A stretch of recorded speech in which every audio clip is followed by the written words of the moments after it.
어제 그래플링 경기에 UFC 라이트급 랭킹 1위 아르만 사루키안이 출전했는데요. 멋진 리어네이키드 초크로 승리했지만 경기 중에 이슈가 있었습니다. 손싸움 과정에서 상대 선수가 팔로 아르만의 턱 쪽을 가격했고 아르만이 열받아 니킥을 날린 건데요. 이에 상대 선수도 킥으로 복부를 가격하며 대응했습니다. 아르만은 절대 참지 않는다는 걸 확인할 수 있었던 장면이었습니다. 그리고 충돌 장면에서 아르만의 상대 선수에게 달려들 태세였던 이 사람이 아르만 사루키안의 형인데요. 사루키안이 얼마 전 인터뷰에서 바비 그린 정도는 우리 형이 길거리 싸움에서 죽일 수 있다는 식으로 얘기했는데 덩치를 보니 왜 그런 얘기했는지 알 것 같습니다. 또한 프로복서 라이언 가르시아가 최근 한 유튜브 컨텐츠에 출연해 일리아 토프리아와의 복싱 경기에 대한 질문에 답했습니다. 토프리아와 복싱 경기를 해볼 생각이 있냐는 질문에 라이언 가르시아는 당연하지. 걔도 존나 두들겨 패줄 거야. 완전 오케이지. 근데 걘 지금 판에서 빠져있잖아. 하지만 경기를 하면 내가 KO 시킬 것 같아 라고 얘기했습니다. 또한 샤브캅과의 경기를 요구하고 있는 UFC 웰터급 랭킹 10위 와킨 버클리가 인터뷰를 통해 샤브캅과의 경기에 대한 생각을 밝혔습니다. 먼저 다음으로 샤브캅과의 경기가 잡힌다면 어떻게 될 것 같냐는 질문에는 KO 각이지. 걘 너무 많이 맞거든. 걔가 제프닐이랑 싸우는 거 봤잖아. 사람들이 모르는 게 제프닐은 그날 아팠단 말이야. 그래서 개체도 실패했던 거야. 몸도 안 만들어져 있었고 컨디셔닝도 안 돼 있었어. 그런 상태였는데도 3라운드 동안 샤브캅에게 지금까지 가장 힘든 경기 중 하나를 선사했단 말이야. 그래, 샤브캅이 피니시승을 거두긴 했지. 그건 사실이야. 마지막 라운드에 피니시승을 거뒀지. 하지만 그 경기에서 샤브캅의 많은 부분을 파악할 수 있었고 자신감도 얻게 됐어. 만약 나한테 저렇게 하면 그냥 기절이지 라고 얘기했습니다. 또한 우스만과 이슬람의 경기에 대해서는 웰터급에서 UFC가 만들 수 있는 매치 중에 이보다 더 빅매치는 보이지 않아. 특히 이슬람 얘기라면 더 그렇지. 프라치스도 아니고 모랄레스도 아니야. 나도 마찬가지고. 근데 우스만은 스토리가 있잖아. 걔는 같은 메이저를 두고 있고 레슬링, 그래플링에서 커리어도 좋은 선수지. 그리고 이미 알잖아. 함자트조차 우스만을 테이크다운 시키는데 애먹었다면 이슬람도 쉽지 않을 거라는 거 말이야. 그래서 현재 웰터급에서 만들 수 있는 가장 빅매치 중 하나야. 그럼 뭐가 문제야? 그냥 가보자고. 내 생각에 만약 우스만이 이긴다면 웰터급에선 그걸로 끝이야. 걘 이미 미들급으로 바로 월장해서 함자트랑 리매치이자 타이틀전을 하겠다고 했잖아. 좋아, 굿바이. 만약 이슬람이 이기면 걔가 오랫동안 타이틀을 지키겠다고 했지만 난 그 말 안 믿어. 왜냐면 이슬람이 원하는 우스만과의 시합을 잡게 되면 라이트급에서 하빕을 뛰어넘었을 뿐만 아니라 더블 챔프 타이틀까지 얻게 됐고 이제는 고트급 선수인 우스만까지 이긴 거잖아. 그럼 존 존스가 했던 걸 해버린 거지. 더 할 게 뭐가 있는데? 걔가 할 게 뭐가 더 있어. 계속 싸운다면 멍청한 짓일 거야. 왜냐면 내가 볼 때 이슬람은 내추럴 웰터급 파이터가 아니거든. 그리고 그 부분은 뽀록 나게 될 거야.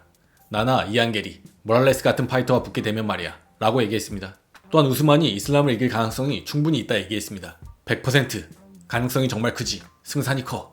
왜냐면 내가 보기엔 이슬람이 다른 선수들한테 하는 것처럼 우스만을 레슬링으로 갖고 놀지 못할 거라 보거든. JDM을 상대로 했던 것처럼 그렇게 컨트롤하지도 못할 거고. 그렇다고 이슬람이 못 이긴다는 얘기는 아니야. 이슬람이 이길 수는 있어. 근데 지금까지 이슬람이 치러왔고 상대했던 경기들보다 훨씬 어려운 경기가 될 거야. 내가 느끼기에 걔가 지금까지 상대했던 선수들은 걔한테 쉬웠다고 봐. 근데 카마루 우스만 같은 상대를 만나면 좀 힘든 순간들을 겪게 될 거야 라고 얘기했습니다. 또한 함자트에게 한 라운드만 서서 타격전을 하면 5만 달러를 주겠다고 얘기한 이유에 대해서 설명했습니다. 함자트는 말이야, 이런 파이터들에 대한 얘기를 시작하면 나오는 말이 얘는 싸우질 않는다는 거야. 그냥 솔직하게 말할게. 그래, 결국 그래플링은 하나의 도구인 건 맞아. 근데 그걸 오로지 이기기 위한 수단으로만 쓰지는 말라는 거지.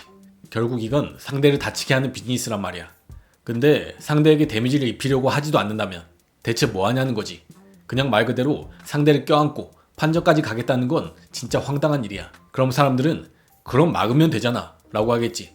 그 말도 맞긴 하지만 심판의 역할은 싸움이 계속 진행되게 하는 거야. 근데 난 여러 포지션에서 많은 선수들이 진짜 살겠다고 매달리기만 하는 게 진짜 싫어.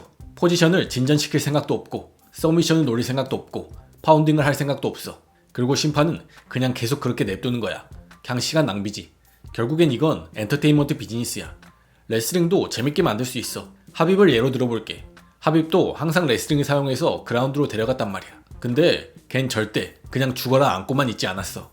그냥 파운딩 엄청 날리면서 두들겨 패버렸잖아. 박살을 내버렸다고.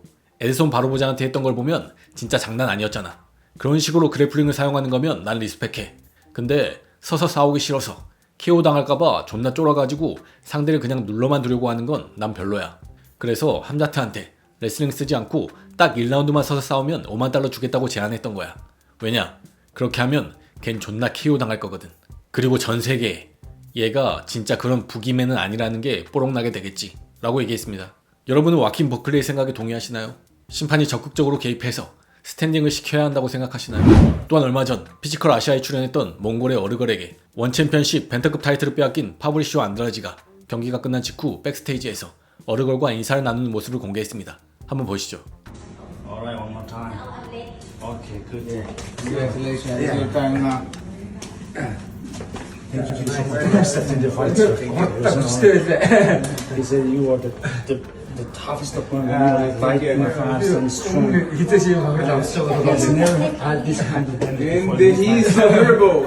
He and come back very fast. I don't know how he can do that. Bir joncha jag açtırsın onu kırıstı kirti. 밑이 더 가고 싶대. He didn't see the elbow coming. It was out of nowhere. Really. 야, 저쪽 하면서 He was like, what happened? Really easy. See you in the future. 또한 어제 하빕팀의 일원이자 올해 PFL 패더급 토너먼트 우승자인 모블리드 카이브 라이프가 지난 결승전 샘플에서 도핑이 적발됐다는 소식 전해드렸습니다. 이에 PFL 측은 다음과 같은 입장을 발표했습니다. PFL은 미국 반도핑 기구로부터 통보를 받았고 모블리드 카이브 라이프가 금지된 물질에 대한 양성 반응이 나왔다는 사실을 확인했습니다. 이는 2025년 PFL 월드 토너먼트 결승전에서 나온 결과이며 해당 대회는 8월 1일 뉴저지 애틀랜틱 시티에서 열렸습니다. PFL 규정과 규칙에 따라 카이브 라이프는 2025년 PFL 월드 토너먼트에서 실격 처리됐습니다.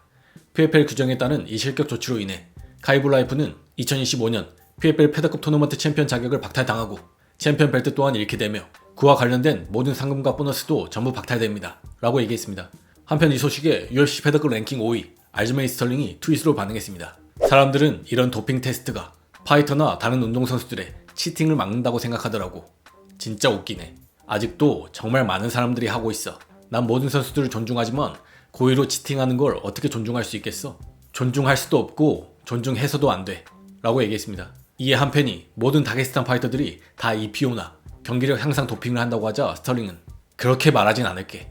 하지만 많은 파이터들이 하고 있다고는 말할 수 있어. 네가 멘탈적으로나 피지컬적으로 약하다 느낀다면 그럼 경기를 하지 마. 진짜 이상한 짓거리잖아. 라고 얘기했습니다. 또한 한 팬이 EPO 도핑은 단순 규정 위반이 아니라 상대의 생명을 위협하는 치팅이기 때문에 1년 징계가 아니라 영구 퇴출이 맞다는 말에 스털링은 나도 네 의견 대부분에 동의하는데 징계는 3년에서 5년이 맞다고 봐. 갱생할 기회는 주되 선수들이 치팅에 대해 다시 생각하게 할 만큼 긴 기간이어야 돼. 만약 BPC-157 같은 펩타이드나 다른 비슷한 걸 쓴 거였다면 난 전혀 화 안 났을 거야. 테스트 기관들에서도 그건 경기력 향상 물질이 아니라고 말하니까 그냥 FDA의 승인을 안 받았을 뿐인 거지. 근데 정당한 이유 없이 PED로 적발된 경우에는 1년보다 훨씬 더 긴 대가를 치러야 한다고 봐. 라고 얘기했습니다.